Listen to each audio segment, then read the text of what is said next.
They're watching this activity, and until they can get a fire truck in there and they can go in with the fire truck to maintain the safety of the firefighters, that's the issue with as far as putting out fires. No one is obviously in this vehicle, and no one is going to be injured by it burning in the middle of the street. So they're content just to let it burn for now, and rather than risk firefighters being injured trying to put it out. And Mike, on your way over here, I know you were on the east side with that massive fire earlier. Had you seen other pockets of activity? The entire city has gotten busy once again. I'm sitting here listening. I can listen while I'm flying to the law enforcement radios throughout the city, and there are calls of foot pursuits and possible looting pretty much in every district through the city right now. This is so sad. All right, we're going to go over to East Baltimore where George Lettuce is. And George, what is the latest over there by that fire, that massive fire at the Mary Haven Transformation Center? Right, so we just got some new information about this fire. But first, as you can see, the fire is doing much better than it was when we first talked to you about an hour or so ago when flames were shooting from this building that was under construction. Crews have begun to really knock this thing down, and it looks like as if they are just making sure hot spots don't flare back up. Now, there are two scenes here. This is the first scene, the big fire. I am told by fire officials, if you can follow me this way, fire officials say that embers from this humongous fire jumped all the way across this courtyard here and then hit two row homes in that block, Oliver Street, behind those fire trucks. I'm told no one was injured in those homes, but I was just over there, and there is a pretty good amount of damage. Now, Captain Roman Clark with the City Fire Department says that they don't know what caused this fire.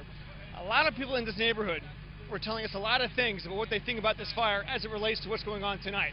As far as officials are concerned, they don't know if it was intentionally set, and Captain Clark says nothing indicates that to him. So, at this point, we do know that this building was under construction. Neighbors tell us that it was some sort of senior center, transitional community center. A lot of money was put into this to help improve this East Baltimore neighborhood. And then somehow this fire sparked, and then embers basically flew about, I guess, a block away and set two other homes on fire. Just an amazing scene that is much more calm right now. But again, guys, we want to urge caution here. City officials have no indication that this was intentionally set or related to what's been going on in West Baltimore. And George, I can see on the camera lens that there are water droplets. Is that because it started to rain, or is that from the firefighters around you? Yeah, I think about 45 seconds ago when I was talking to you, we got a little spray from the hoses that are still working. Maybe, Chuck, if you can kind of pan over to the top right of your screen, a ladder is still working to extinguish the hot spot. So, yes, water is still active here at the scene.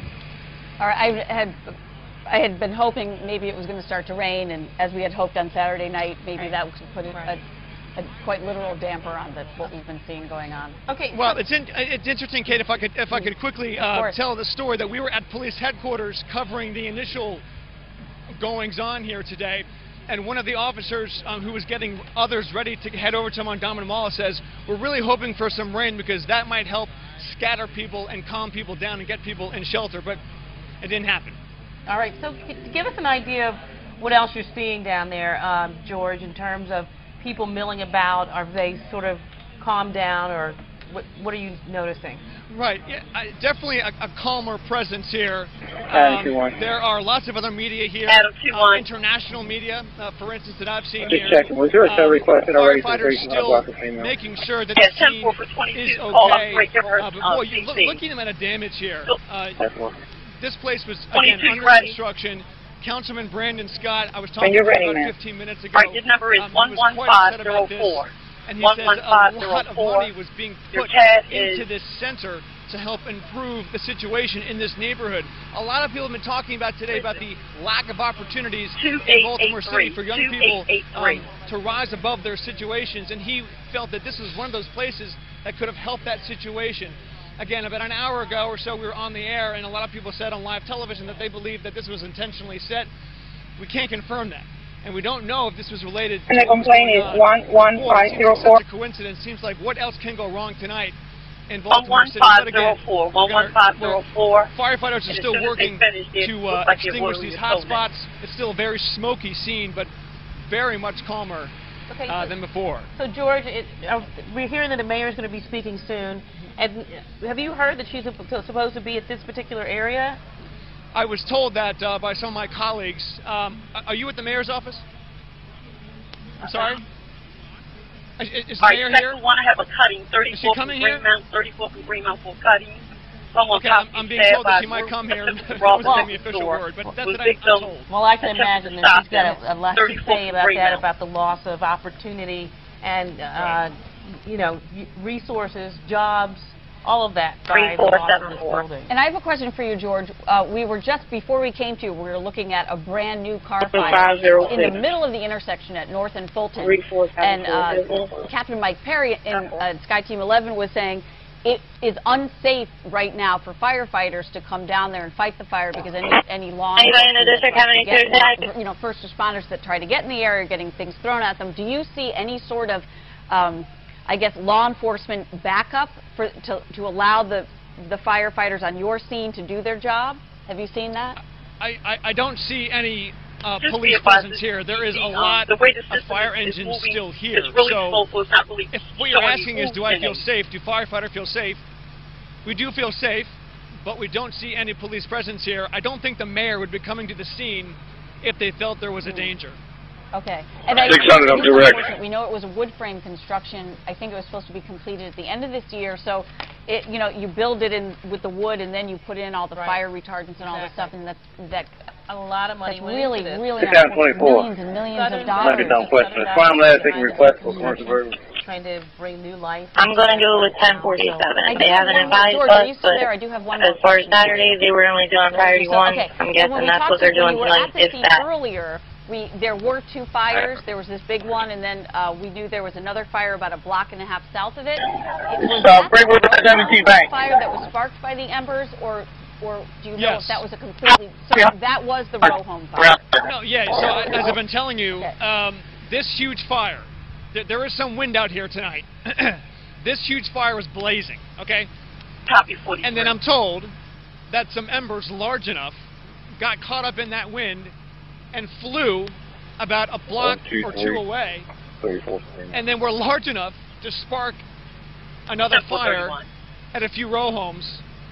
Now, thankfully, I don't know if, you know, no one was home at the time, but as far as fire officials are telling us, man, do you have an Officer Munoz operating a wagon everyone seems to be okay. in the downtown or assigned to this detail? To make sure that this huge construction fire is not hot anymore. Is Roman 506, he was a Baker shift unit. He's been released. Questions, or is he gone now? Yeah, well, you know, that's been my frustration. He's gone for the day then, he was not going to come to the scene at all. I saw him walk out the door about 15 minutes ago myself. Me information over the phone. 10-4, do you know if anyone took over his wagon? Did not come down here, and I've been trying to talk to firefighters, but they've I do not. Give me a couple minutes and I'll find out for you. With Captain Roman Clark and Adam 30, we're trying to work on that now. We have a wagon in the district. We're trying to get our wagon for you got on the call. So we'll have a wagon out in a minute. I believe he was. I couldn't hear him.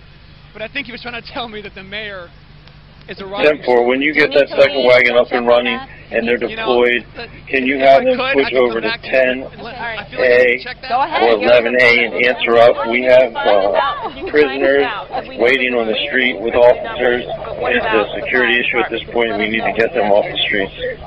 Will do. Okay, thanks, George. Okay, now can we let him go do his job? That's what we're trying to hurry up. Under construction, according to State Senator Nathaniel McFadden. This is the Mary Harbin Community Center, a combination senior center and transition center at Federal and Gay Street, roughly about 5 or 6 blocks away from Hopkins Hospital. But we did hear from George Lettuce just minutes before this newscast began. So he's, I know he was expecting the mayor, so he may have some more dropped off information behind her, right? But he said that this is definitively not related to anything like that. So I think George Lettuce may be ready for us now. George? Yes, I'm here. Okay, great.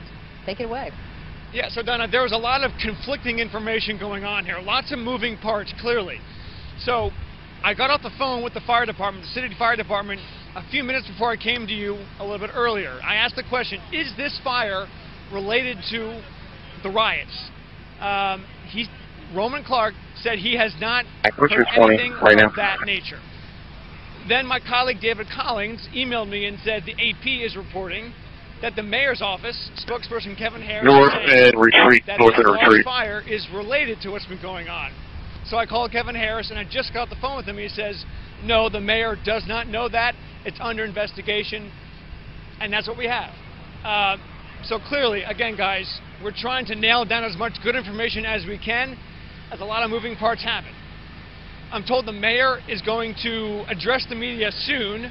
Again, speaking of moving parts, we've got to get to the other side of this fire scene, to the Southern Baptist Church, which I'm told is what owned this property. They're going to be, I guess, joining the mayor to talk about this fire. So we were the Rite Aid looks like a large group of looters are breaking into it. George, why don't we let you go continue on your journey to the press conference? Yes? Thank you. Okay, I think that was probably all right, thanks, George, and we will check back with you in just a little bit. All right, we're told there's supposed to be a police briefing update at roughly right about now.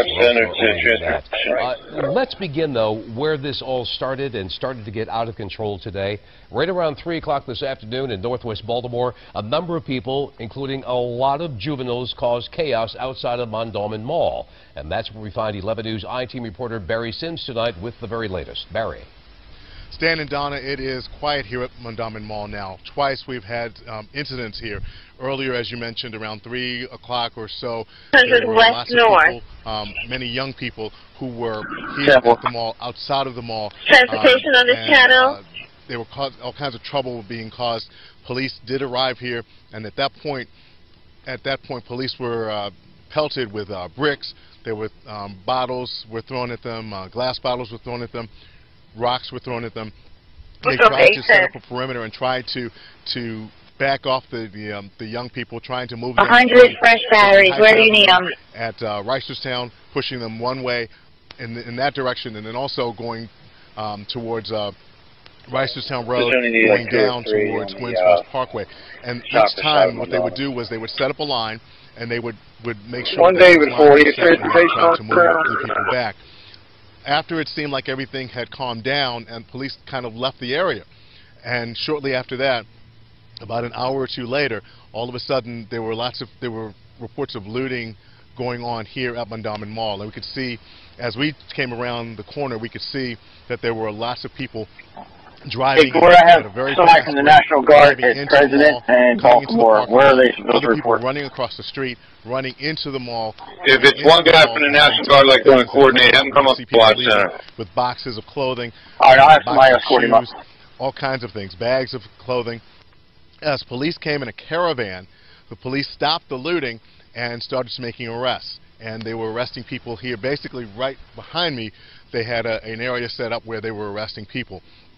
We saw people who were came running out of the mall and dropped some of the items. At one person was these operations. You guys trying to raise me? Anything. He just kept running, and then police grabbed him and then arrested him. It has been pretty quiet for the past few hours. Police have remained here at Mondawmin Mall. They have retreated all the way back down where we are and where we're walking now. As nightfall has come, it has gotten increasingly violent and increasingly unpredictable out here in this environment. And that's one of the reasons we're staying. I only see a handful of demonstrators. Police attempted to effect an arrest in any way? Well, Chev, if you remember earlier, we talked in the 8 o'clock hour, and they certainly arrested the looters at a number of the stores. We saw them, there was a deal store that was looted, and the police had enough force that they were able to come in and arrest those looters, but it was ones and twos and threes and fours that were being arrested. Out here, you have so many agitators, and you're much more population. Mars 100816 to react. And whether they've been told not to and told to hold their fire, or this is a command decision being made right here on the ground, we don't know. We're going to stay a little bit farther back. We're getting a wagon. Screaming at these police officers? We've talked to this guy before. He claims that he was beat by police a couple of weeks ago.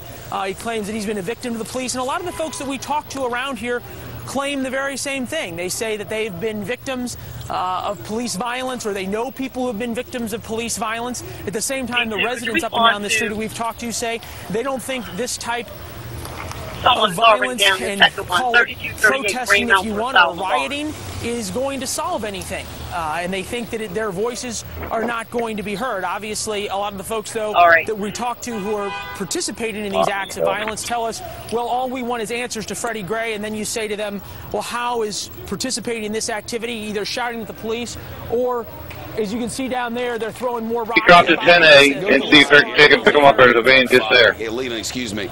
The live area to David 40.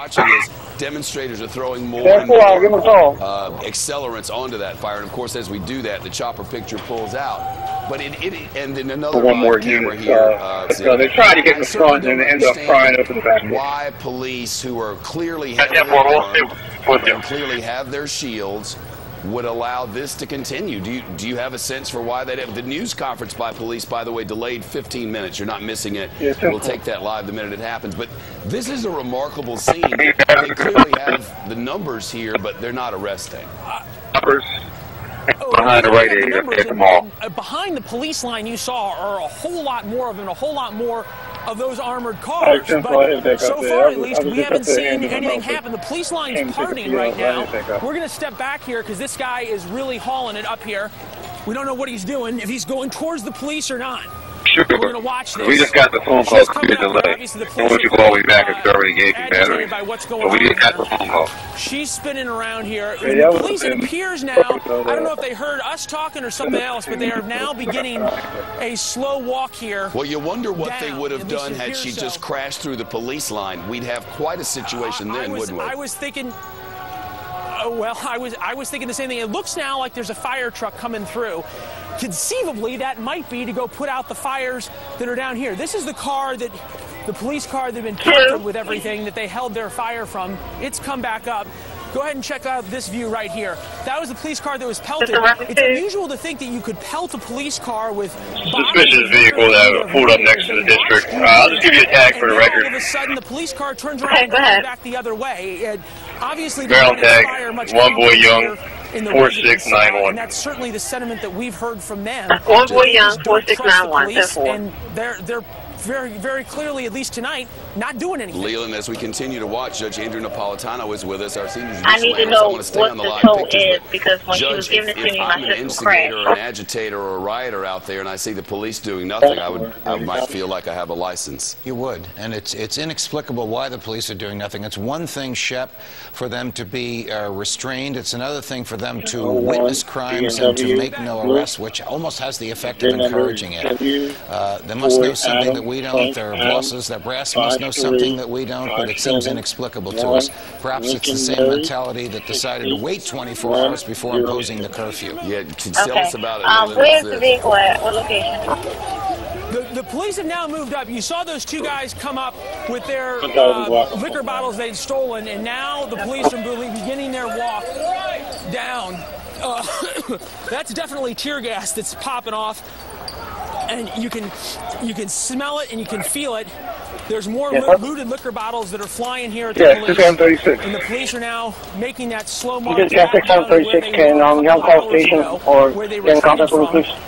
Maybe to put out the fires. We've got a couple of fire trucks that have finally showed up here.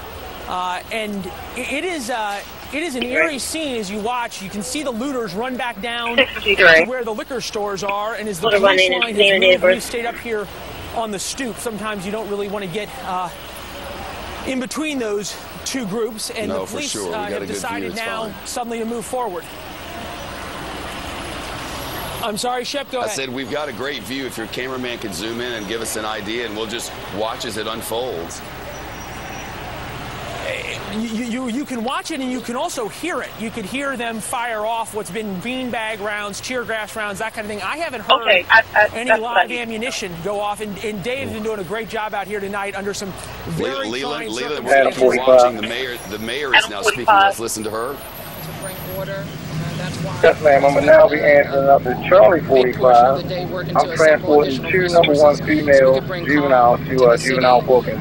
We worked on making sure that we got the executive order right to be able to give people enough time to know that we were putting the curfew in place. We worked with the school system to make sure that there was a daytime curfew in place since the schools were going to be closed. There are a lot of T's to cross and I's to dot to make sure that we get it right. But in Ferguson, there are some who said having troops on the streets aggravated the situation. Are you worried about that? You know, we will bring order.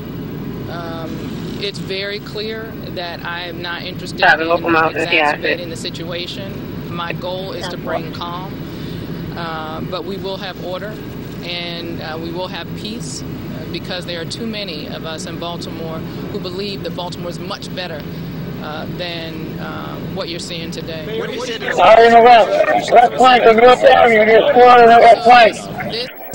This particular fire is under investigation. We don't know if it is related to the riots. With respect to the pastor saying that not enough was done soon enough. Okay, Foxtrot, I'm calling a black pickup truck. It has suspects in it, probably from the horrible incident that we saw. Greenmont North. But we are, they jumped into this pickup truck. It has a bunch of stuff in the back. It's at Madison and Lafayette. Do you regret that decision now? A pickup truck. We have anybody in that area. Stand by your decision to allow people to express themselves in the way you have done. Listen, I am going to protect people's right to protest. The fact that people exploited that does not mean that I do not have an obligation to protect people's right to protest. I never said, nor would I ever say, that we are giving people space.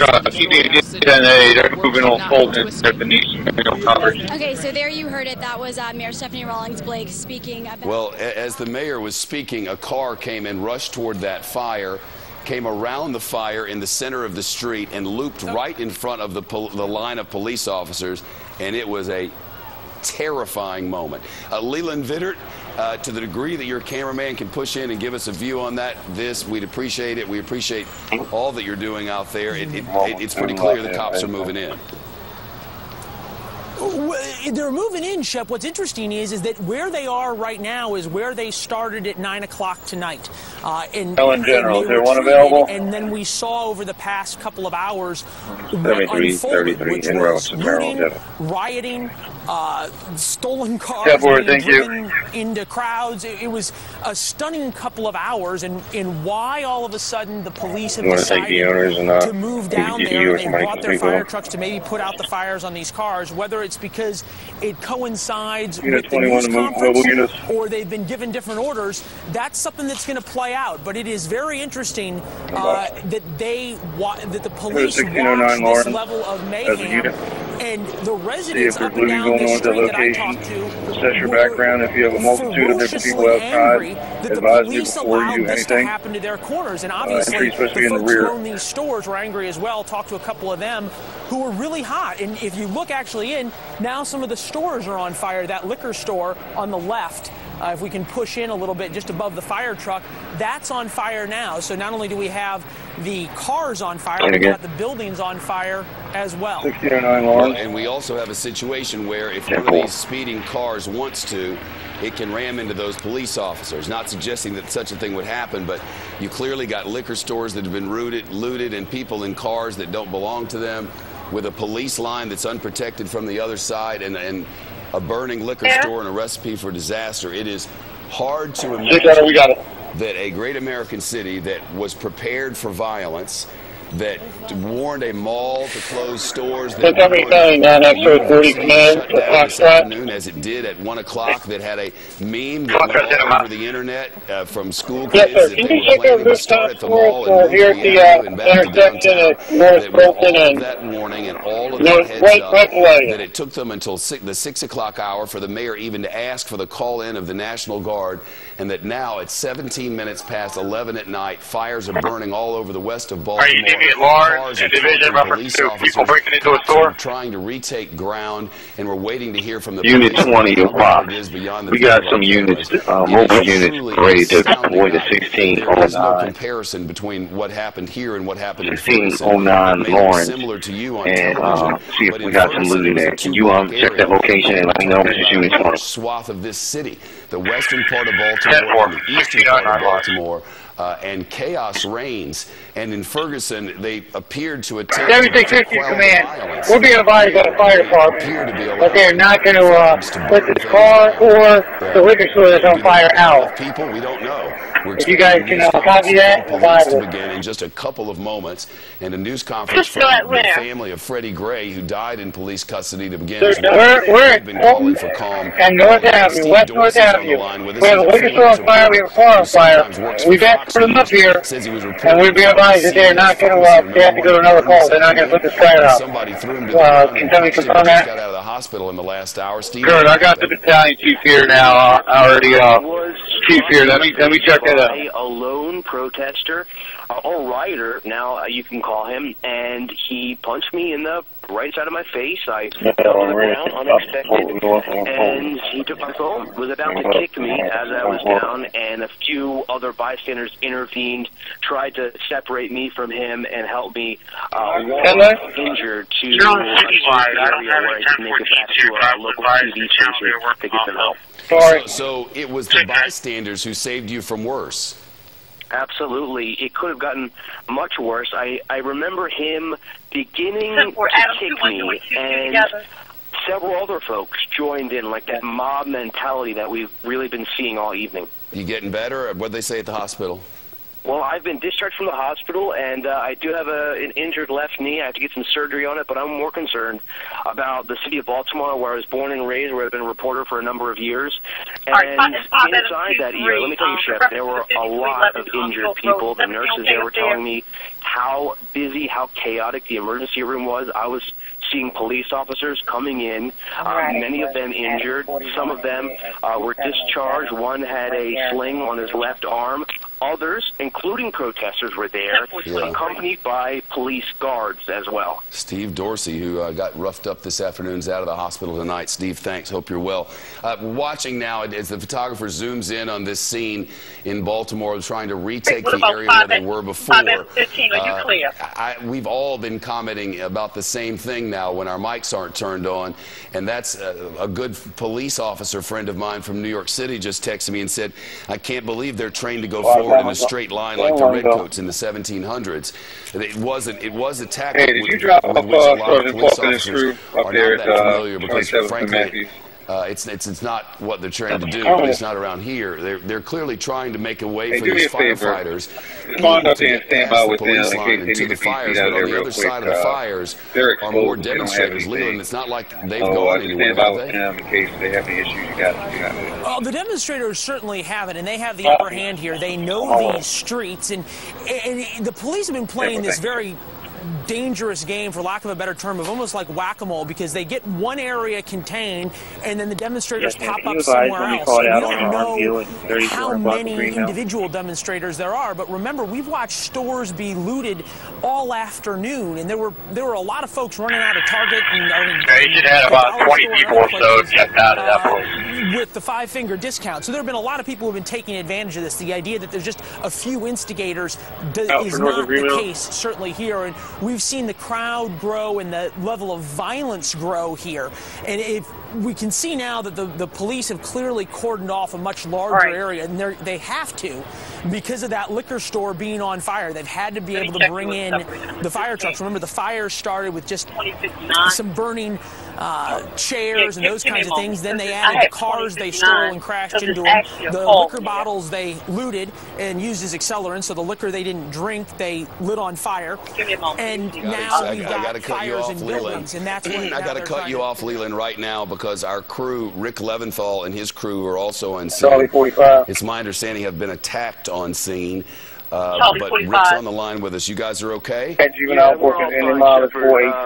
at Fulton Street, North Avenue. There were a couple of cars on fire and a line of police in riot gear. We got out to to report on the scene, and there are a lot of people in the street who are very upset that are being there. We're quick ladder with the unit at the mouth of the district.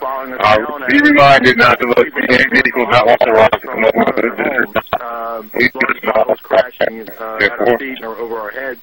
5142 10-4. And the police were in a line focused on North Avenue and not on what's happening on Fulton. So we managed to make our way back to our vehicle and get out. And I just want to say that there are similar scenes like that in this area of West Baltimore. We've noticed question for you, man. Reference to the car we were trying to tow in front of the shoe city on Greenmount. I understand there was a tow car we were waiting for. Assume with the city yard now closed, they're not going to come, correct? This area of West Baltimore is still hot.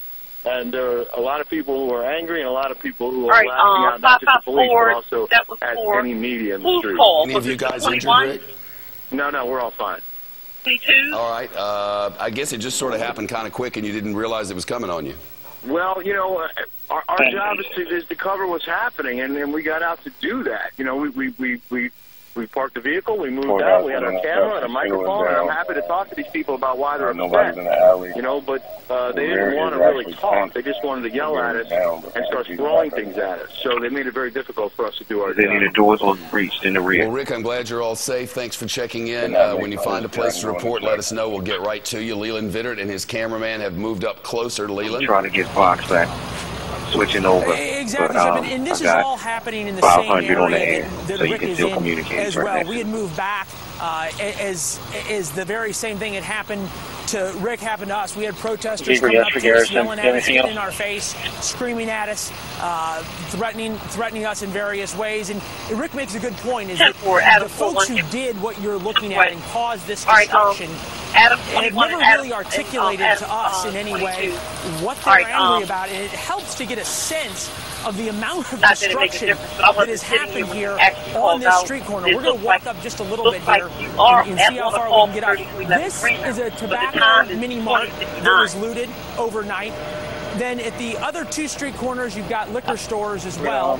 And then the remnants of the fire, obviously, is the stolen cars that were crashed into each other and other things that are now at this corner. And the people who caused all this have disappeared out into the streets a little bit. There's a number of back alleys around here from this main corner. This is sort of Main and Main, best I can tell, in this part of Baltimore. And now the police have once again retaken their positions here around this corner and allowed the fire department and everybody else to move in. This was the same scene we saw at 9 o'clock. That they wouldn't, Leland, but I'd be interested to hear from those police about their level of frustration that they have to stand here and watch these thugs go thugging. Well, you'd certainly like to ask them. Every time I've approached any of the folks here in riot gear, they've not been too keen on speaking and pretty keen on telling me to get back. So that's been a challenge all night, is both getting information out of the police and getting an understanding. You can see finally now they put the car fire out. But this thing's been burning for almost an hour, or maybe even more out here in terms of the car fire. So you get a sense that whether the police are being held back or they made a tactical decision here on the ground, I don't know. We've got, interestingly enough, as this is happening, some of the same folks that we saw throwing bottles and doing everything else now approaching the police line again, yelling at them. So we don't know whether we're going to see more of the same kind of violence that we've seen over the past couple of hours here. But clearly throughout the night, as the police get tired and everything else, the demonstrators here have the upper hand. I'm looking at the folks getting out of this car right here, this SWAT team, are from Anne Arundel County. That's down 7500, go again. I think actually out by Annapolis. So these guys don't know I'm 1 in 5. You want us to head up 76 location in the system? The tactical situation they're facing, and they don't know the score here. So 36, right now we're holding the line. A lot of firepower, as you can tell. They're firefighting both buildings right now. On the streets, you could have a recipe. The cars are not out yet, and we're holding over the rest of tonight, but over the next few days. Clearly, you'd be surprised if this was the beginning, the middle, and the end. Leland, we're going to continue to watch your camera for a moment as you work to gather. There's bystanders, doesn't appear to be hostiles, but we did have looters at Division of Lawrence about 10 minutes ago. On the scene of one of those massive fires. I wonder, Luke, if you've been able to get anything from police about why they don't do anything. Right. Yeah, I'm here at Federal Street at the site of this massive fire. All right, Tim.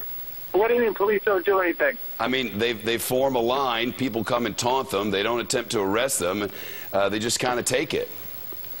Well, I think in the beginning of the night, they were perhaps taken, rather, during the afternoon, they were perhaps taken by surprise. Right near Lawrence. The intensity of the crowd. They had a number of... Yeah, Foster, we notified Central with that one. The number perhaps wasn't enough.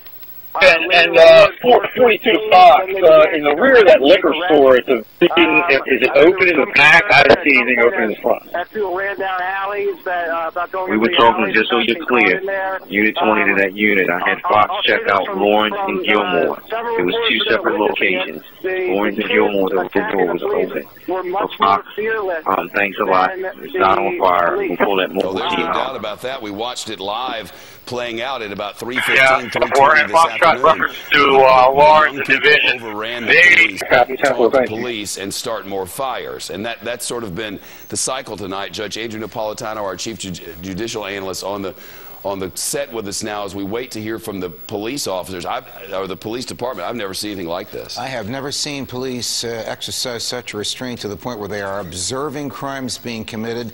They don't appear to be recording what they're observing. They're certainly not stopping the crimes, and they're obviously not arresting anybody for it.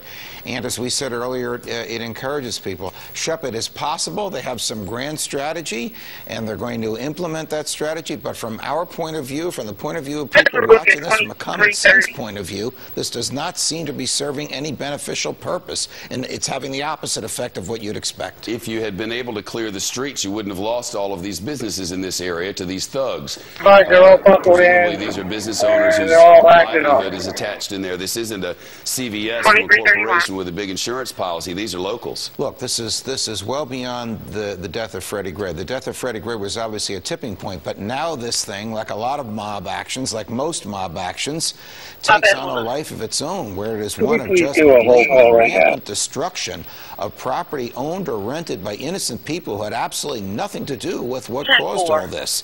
And it's almost inconceivable. I can't imagine this happening in New York, that the police would stand there and let this happen under their noses. Well, you know, and sadly, I've been in a lot of these situations over the years and have frankly never seen it allowed to happen in this way. Leland Vittert, who's on scene there. I guess the bad guys who were there have gone somewhere else. The Baltimore Sun suggesting they've moved to the west and are setting more cars on fire.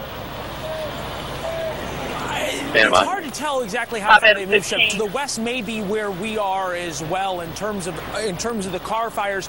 The agitators have moved sort of down the street, and we've heard beanbag rounds and those kinds of things come out from that police line down there, and all around us we're seeing folks come out and taunt the police. And as the judge was saying, that it's difficult to comprehend that this is where the police were standing, same spot before all these liquor stores were looted, before the cars were set on fire, before that building was set on fire. They did nothing. They retreated 150 yards up the street there that we've been walking for the past couple of hours, watched it all happen, and then have come down here to allow the city fire department to put the fires out. The big question that you brought up is why. Leland, thanks. The police news conference is beginning. Breaking news now. 13, 5400 Bowley's Lane. 5400 Bowley's Lane. Signal 13. Reckless and harming the city as a whole. We had gotten information yesterday that at Mondawmin Mall we're going to have a large purge of high school students from across the city move to Mondawmin Mall. We had pretty close to about 250 to 300 police officers staged in or around Mondawmin Mall at the time that the youth got out of school. They congregated on the north side of the mall. We moved up what we call platoons to that area. My officers started sustaining cinder block damage. Stones been thrown at them. The officers proceeded northbound to push the youth in a northerly direction. The officers got caught on an incline to which a number of officers got injured. Had one officer knocked out, hit in the head. He was taken to the hospital. I just checked on him. He's doing better. Had an officer have his knee on his left kneecap severely damaged. There again had shock trauma. Had 2 more officers down, injured fairly seriously. All are going to be okay, but sustained heavy damage in their bodies by flying debris, rocks, sticks, bottles, anything that these what appeared to be high school students in our school system did out there within the streets. As our officers proceeded to push them out of that area, they moved down to the area of North and Pincy, where them and others attacked a police car, broke out the window, stomped on it. I think you have information on that. Very concerned that I had an officer trapped in that vehicle. The officer had removed themselves and had sheltered in place in a nearby store. We were able to get resources down there to push that crowd away from that area. They ended up south at Pincy, in North Street, and you can see that they started to ransack CVS in criminal acts of vandalism and taking of property. We were able to assemble resources from out of town to get up there in a rapid manner. We took that corner back as we sustained Montgomery Mall and made sure that it was stable. We were able to move those resources down to Pincy from a northern direction, moving southward. We then brought other resources that moved from the south northward to Pincy, and we took that intersection back. We started to push in a westbound direction. Was somebody asking for confirmation of fire on Monument Street? Just west of that area, as we moved a large contingent by that time, we had pretty close to about 500 to 600 police officers that were moving in that direction.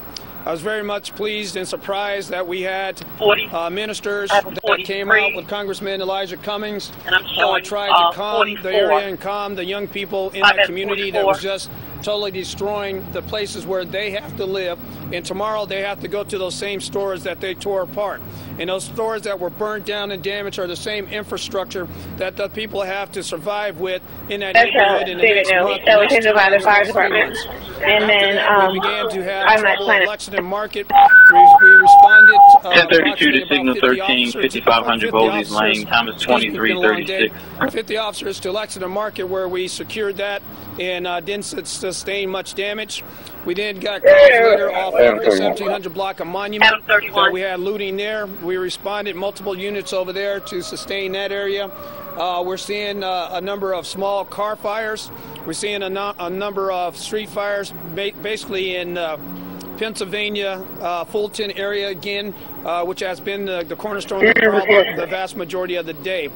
Those are the 1023 in Liberty and Garrison. They're fine right now. We've got a couple guys on this area. Mondawmin Mall has been secured.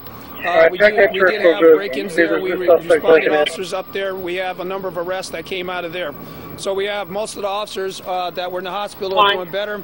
I think for the vast majority, the city is calming itself down slowly but surely, other than the car fires and the street fires. When I came down, I think I was reported a fire in the 1700 block. Beyond 711.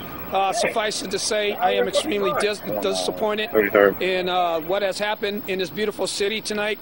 I'm disappointed in the fact that the damage has been done to these communities. I'm disappointed that we cannot be more responsible in an embarrassment that we have nationwide in our community. This is not protesting. This is not your First Amendment rights. This is just criminal acts doing damage to a community that is challenged in some ways that do not need this, do not need to be harmed in a way that we have today.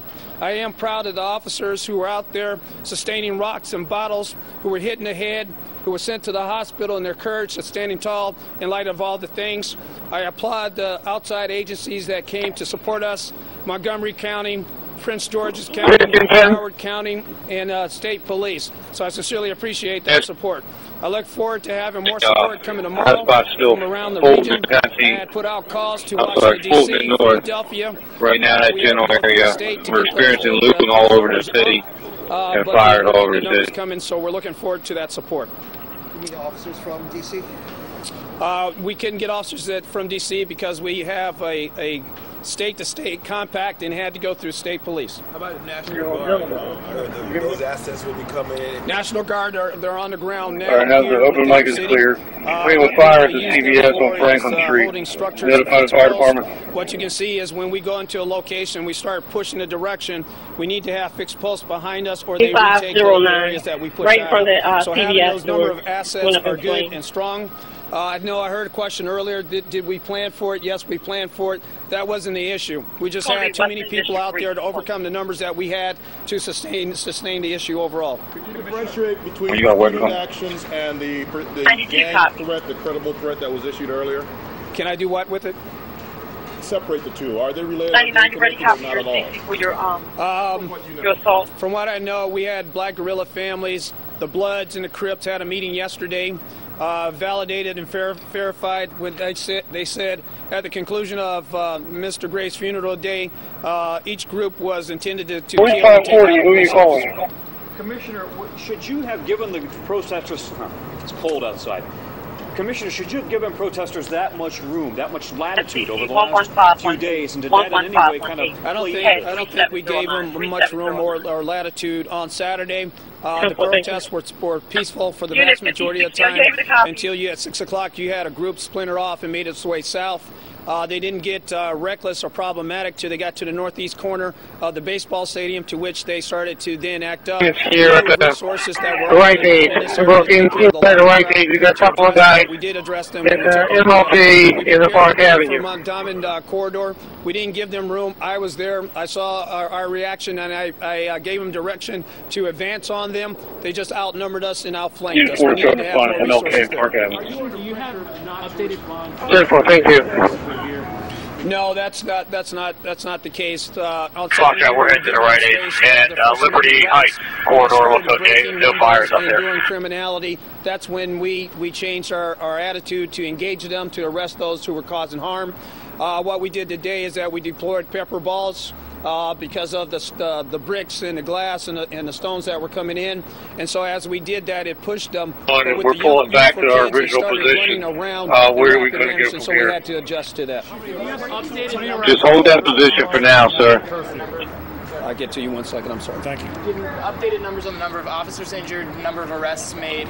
It's when you get back to your original position, just hold what you have. Officers injured, and out of that 15, there were 6 that were seriously injured. Shock trauma. I went over and I think I saw 6 officers in shock trauma and talked to them and told them how proud I was and how courageous they were to stand tall for our city as a whole. And how many arrests? Down We will get you the numbers later. I don't have them right now, Colin. I'm sorry. Sir, you were asking a question. Why wait until tomorrow to enact the curfew? I think we were just kind of overlapping the curfew with National Guard and their ability to get here. It's one to put a curfew there and not be able to enforce it. So when they come out, we have the capabilities and ability to enforce Brothers Incorporated. They repair laptops. They do upgrades. I'll get right to you, Jane. I'm sorry. One second. I'll get right back to you. We have had shots fired in the Northwest District. We had a commercial robbery that took place. As officers arrived on scene, there was a guy running out of the back, fired multiple shots at officers. 3247 I'm sorry, Jane. Not outsiders tonight. These were high school These are our Baltimore youthful residents. One of the local high schools there on the other side of Montgomery started engaging in this, and if you saw on one scene, you had one mother who grabbed their child who had a hood on his head, and she started smacking him on the head because she was so embarrassed. I wish I had more parents that took charge of the kids out there tonight. What can you do in the school system when you think about that? In certain high schools, they came out of the mall. Repeat that one more time. School officials, I know there's no school tomorrow, but an officer here just received a call from the store owner. I talked to Dr. Thornton, who runs the school district, last night, knowing that this was going to happen.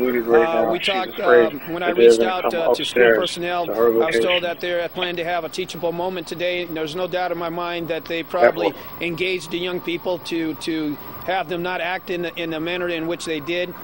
To which we have young adults here who are 15, 16, 17. They know right from wrong. They're not 2-year-old kids or 3-year-old kids. They had independent actions that they did, and they're going to be responsible for those actions. Are you worried? Time for 2 more questions. Are you worried that this Probably on to Tim. I don't know if it's going to get worse. I think the curfew is going to help us to get the city under control. The extra resources is the biggest issue. 500 West Franklin, Western compare us to Ferguson. Ferguson is a much smaller city. Baltimore is almost close to about 80 square miles. Over there to assist fire while they're with the hospitals, while they're putting a fire out. What you saw tonight is that we were pulled so thin, whether at Lexington Market, whether at Pincy in North, or at Colonel Reed, Harford County 1's trying to read you. Ends of the city pulling us at the same time. So extra resources here will allow us to get on top of issues at multiple locations. Hey, we're on our way up here. We're on North Avenue now, heading up. Is there a speeding area? No, I don't think that was connected at all. I just 6 vehicles, or 4 vehicles, and then 1 from Queen Anne County. They thought it was cute that those cinder blocks at the police department. Yeah, we're stationed at 6900 block of West North Avenue. If you come in westbound off of 83, you'll run right into it. Should be fair out there. We don't we just passed Mike up, so we're coming up. That's a shame too. You have a center there that is going to make a difference for our elderly, to make a difference for people who are in need. And there it's 6771. We need a medic to that CVS. My message is that this is a city we have to live here. What's the exact location of the right aid to the medic, and what do you need a medic for? That haven't recovered 50 years later, like the city of Watts, that are still starting to recover. And for those parents who have kids that are out there that came off that campus, take control of your kids. This is our city. Let's make a difference. Thank you. We'll continue to keep everyone updated as we can throughout the night. The police spokesman now, 15 minutes to midnight in Baltimore, and the sad reality of it all is just coming to our faces. He said they knew yesterday it was coming. They had every warning. So you just got to go and say what you want. And their police department got overrun and they couldn't handle it. Leland Vittert's on scene. Leland? Well, so as soon as they take care of that, exactly what we've I'll have them respond to CVS. But there's nothing or no one around CVS right now. You can do the fire department, but I'll make sure they respond immediately. Down to where the stolen cars and the car fires and the looted liquor stores that the police just talked about were. And when they got down there with the fire trucks, as the police news conference was going on, the police here were getting pelted with stolen liquor bottles by these very same kids. And what's interesting is that you get a sense that the people who are involved in this are, the police now are just moving us back here a little bit. So we're going to move back with them. They've done a great job keeping us safe out here. What's interesting is that the people who are doing this live on these streets. And it's the same thing that the police said. Everyone we've talked to on these streets, they're angry at these kids who have participated in this kind of behavior and have stolen and looted and done those things. It's clear that the police are tired. They've had a very long day, a rough day, and now we are basically back to where we started a while ago. You maybe heard the police all yelled hold, and the riot have taken place once again. Now we wait and see if there are folks who are watching right now lined up by those burned out cars and by the looted liquor store and the looted mini-mart, whether those rioters then make their way back down here and start attacking the police once again, as we've seen them do for the past 4 or 5 hours. All right, 10-4. Well, it is I'm just going to leave it as is. Respond to them and deal with it. Arrest them. I mean, throwing a rock at a police officer, that's assault on an LEO, and they could certainly knack them up pretty quick. But I'm guessing the fear is that the others would go kind of crazy, and then they'd have a riot on their hands again. Well, that certainly seems like the fear out here, and we have not seen in all of this rock throwing and all of this bottle throwing, we haven't seen any arrests. In fact, there was one man who had been shot with a beanbag round for presumably throwing something at a police officer, and he was back standing there taunting the police officers and showing us his wounds. So it gave you the feeling that making arrests, at least in this area, wasn't the priority.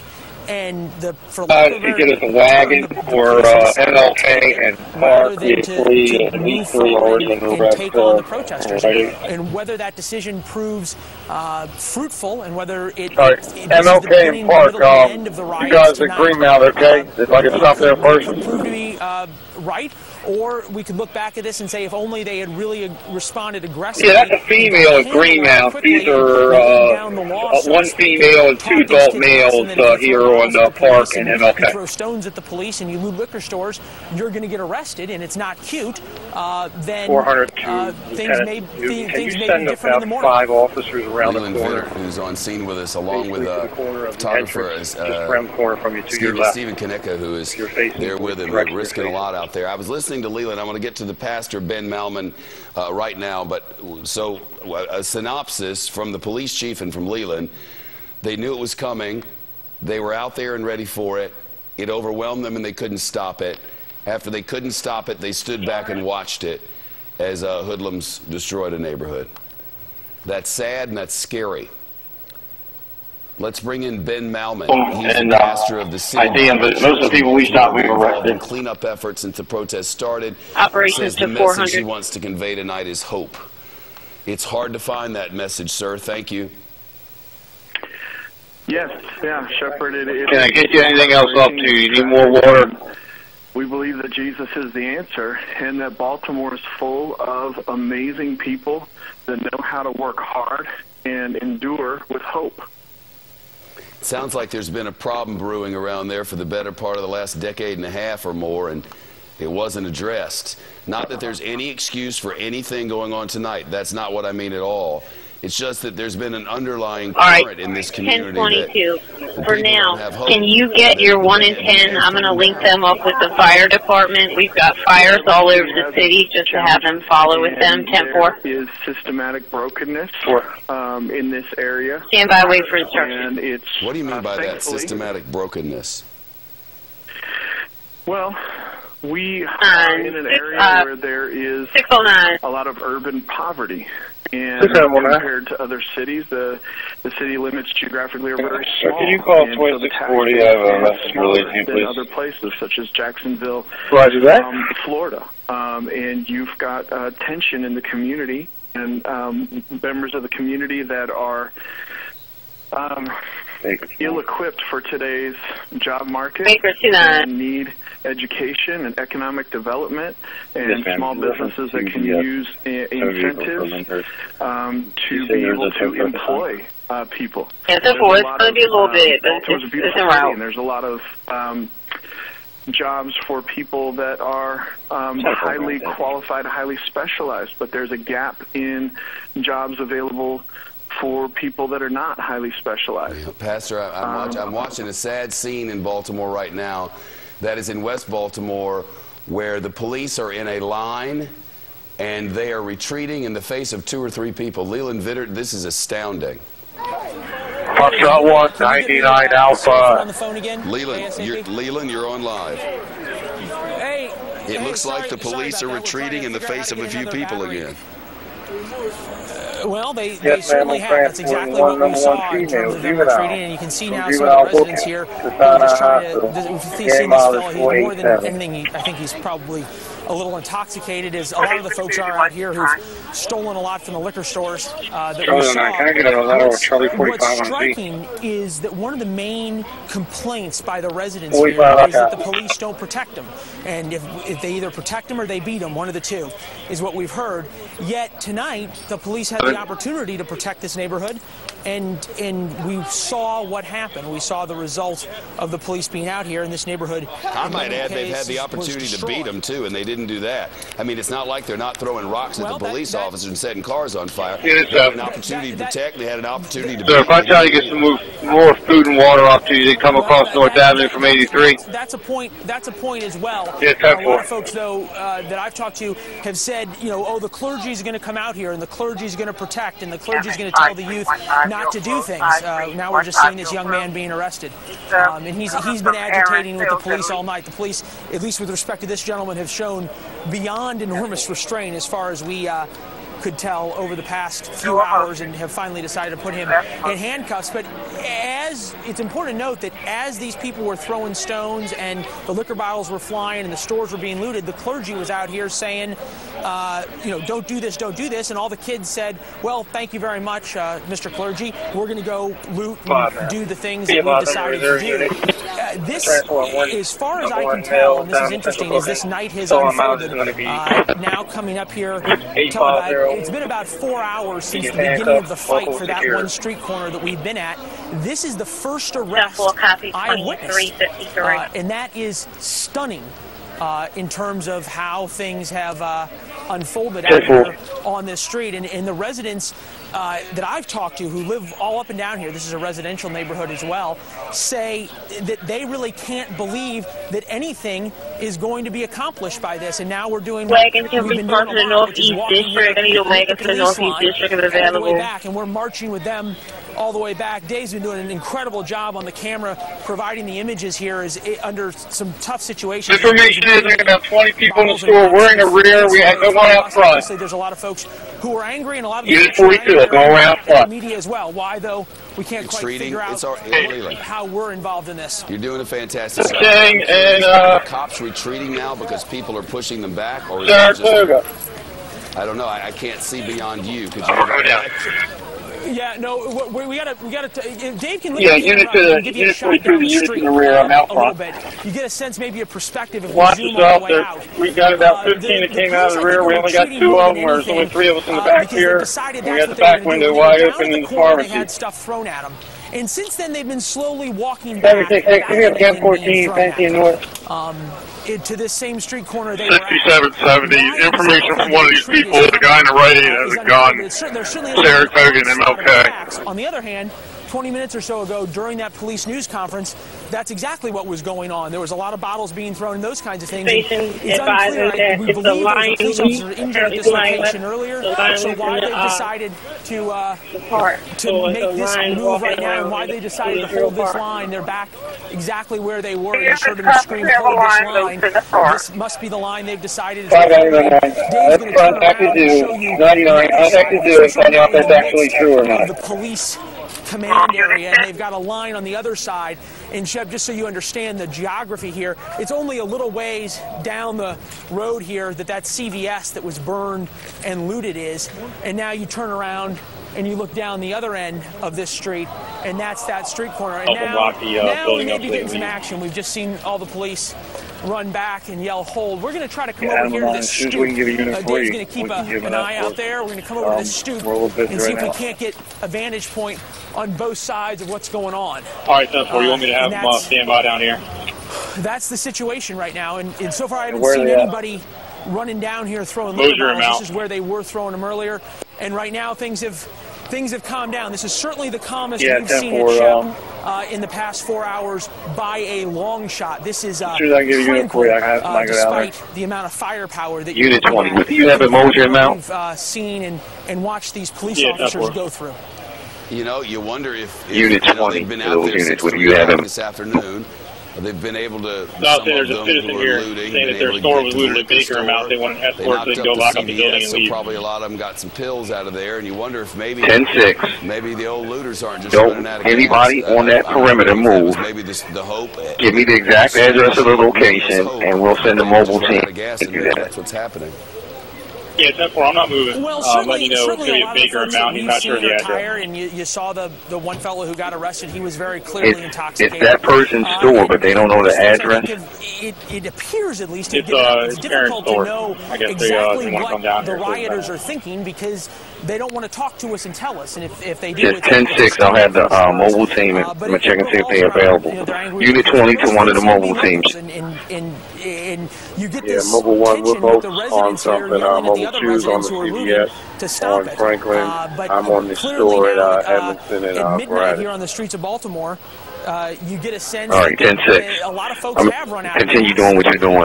And Unit 20 to the Moser Mount units, they're just going to have the 10-6. We're going to keep watching your picture, Leland. Thanks for the great work. You and your crew, our cameraman from Washington, Stephen Kanicka, who's with us, and a freelance photographer named Dave Friedman, who've clearly gone above and beyond in every way tonight. And for your perspective and your pictures and your commentary, we are grateful. It's important, I think, to keep all of this in context. We're looking at a situation that could be playing out in a lot of different places. 71, we're holding the back of the store, we're not advancing any farther. Across America with poverty and lack of education, lack of jobs, tensions with police forces that have been brewing for years. We're a couple minutes on. We're responding. It appears to be coming to a head. And people on the streets legitimately believe that Peter, this is Penny, the fault of the Echo man. 1, answer up for Charlie And the O'Hara. man legitimately believes that this is the fault of the people on the streets.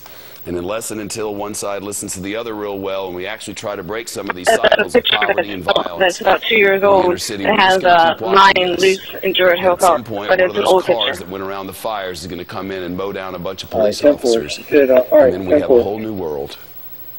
And we're also thankful that that's not what happened tonight. I'm Shepard Smith in New York. Our coverage continues live throughout the night. Megyn Kelly and her team will be up just seconds at 1 o'clock Eastern Time. We have officers that just entered in the store from the back, off of Mulberry side.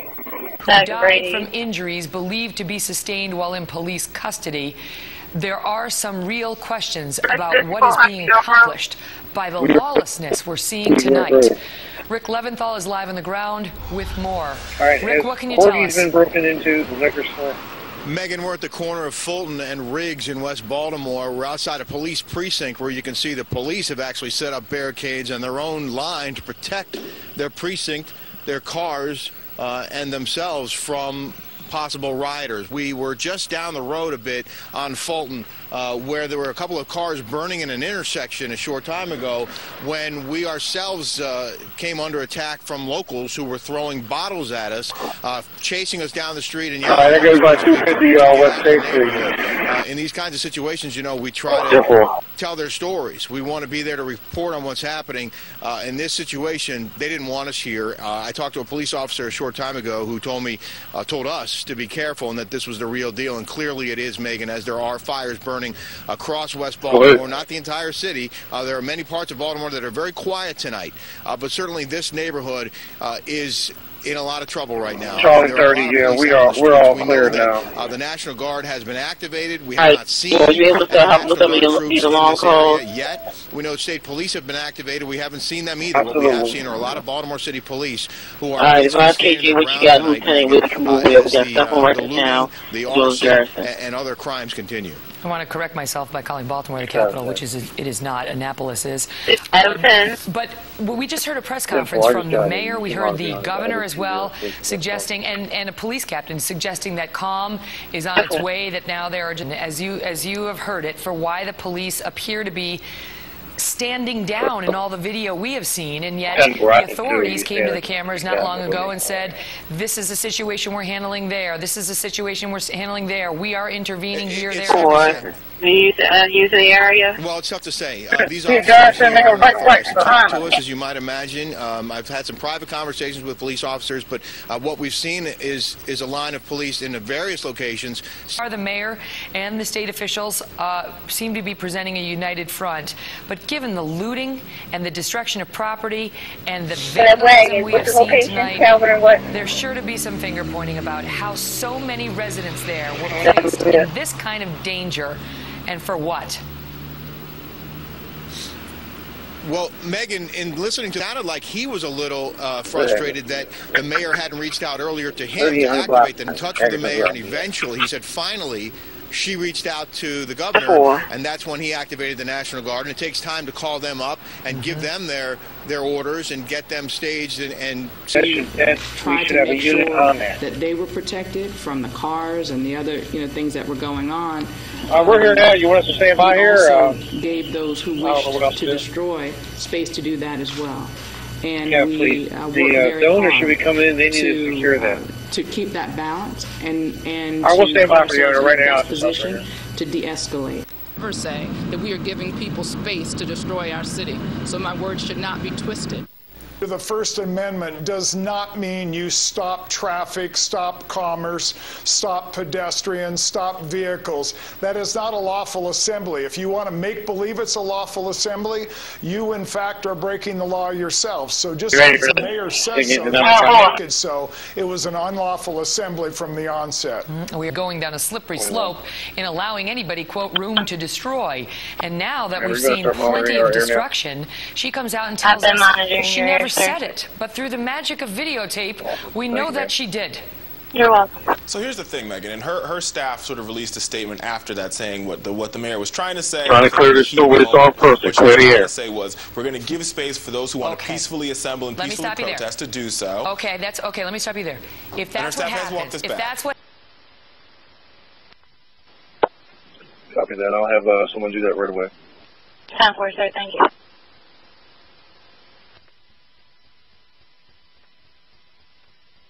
The cars and the other, things that were going I'm on. on 2300 Garrison Boulevard. We also gave those who wished to destroy space to do that as well. I ever say that we are giving people space to destroy our city. So. Come here, go ahead. 10-4. I'm at the War Memorial Building, sitting with an officer. Someone gay Lexington. Trying to get a medic for this officer.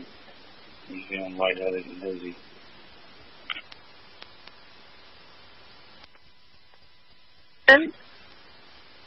I got fire right here. They're going to dispatch for us.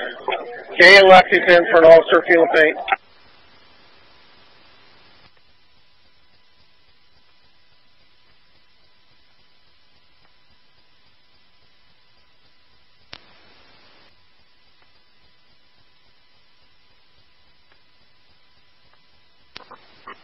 Charlie 30, I'm down here with 36, 23, and 32.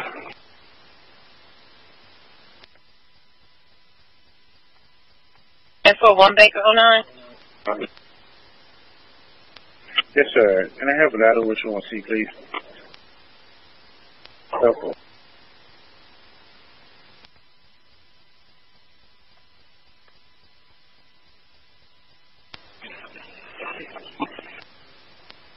Minutes up, Bill. Okay, 23 years front inside 2300 Garrison.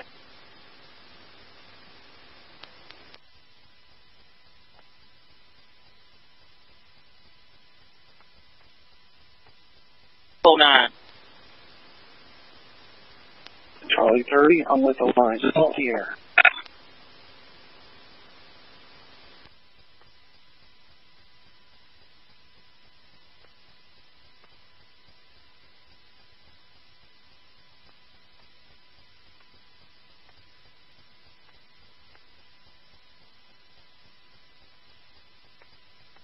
We'll get 80. We got some stuff we're holding high. We got to clear it, and we'll call it. We can do secondary. All right, 10-4.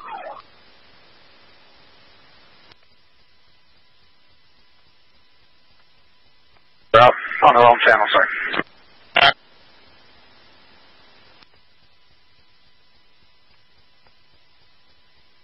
$32, 1047 on my side.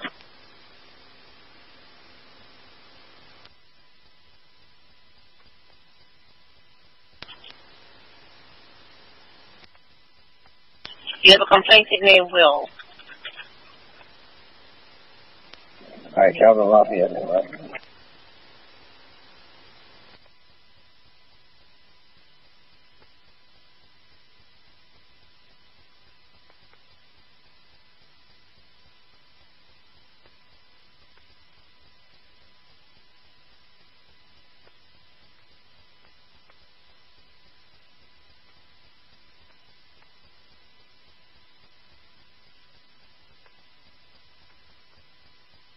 We going to Mulberry and Green at the Exxon. We heard that they are having trouble up there at the Exxon.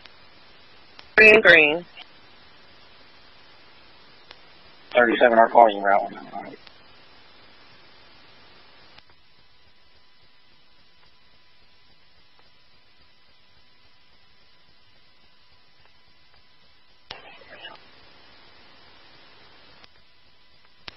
Do we have a fire up there? Correct.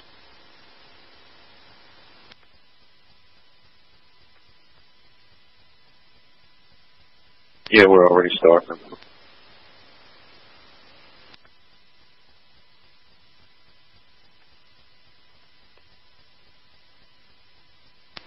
You can 1032 this. Please check it out. 1032 for the silent alarm, 2300 Garrison Boulevard, 0014, for 6 Animal 9.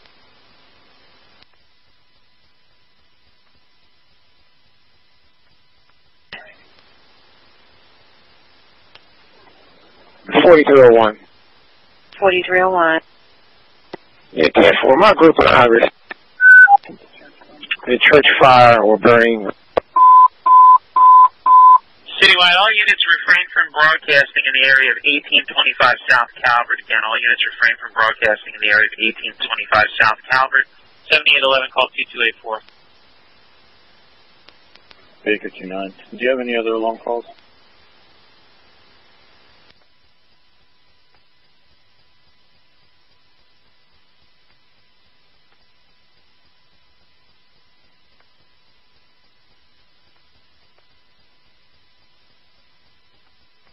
Franklin, you want it?